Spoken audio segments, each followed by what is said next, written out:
el Señor Jesús permitió que su primo hermano Juan muriera?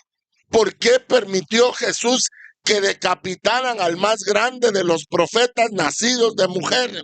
¿Por qué permitió Jesús que Juan, su primo, el que lo bautizó, que vivía en los desiertos, que se vestía con pieles de camello, que tenía miel silvestre y comía langostas o grillos, hermano, que era un hombre tan santo, que lo hemos predicado, que se ponía eso que se le pone a los caballitos o animales de carga en los ojos, para solo ver hacia adelante y no pecar, mantenerse puro? ¿Por qué permitió Dios que muriera de esa forma tan terrible? ¿Sabe por qué, hermano? Porque Juan fue traído a confusión. Estando él en la cárcel, mandó a preguntarle a Jesús con uno de sus discípulos: ¿eres tú o tenemos que esperar a otro? Hermano, si Juan no hubiese muerto ahí y Herodes, que le agradaba oírlo, lo deja ir, ¿qué hubiera pasado?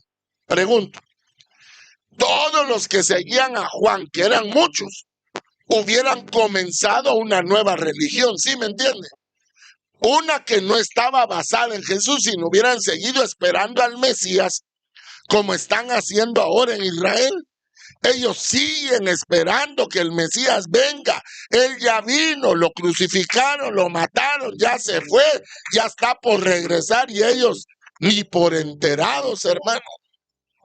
O sea que la muerte de Juan fue para bien de él y de nosotros. Por eso le digo, si algo de lo que yo le he dicho se lo va a guardar mientras peregrine por esta tierra, es que la muerte de Juan fue para que no se levantara otro hilo espiritual. Ahora, eso sí pasó con Caín. Caín se rebeló abiertamente a Dios, y de hecho él anda por ahí, no sabemos dónde. Por eso hemos predicado que hay preservados del lado de Dios para vida y preservados por Dios para muerte, gente que no murió.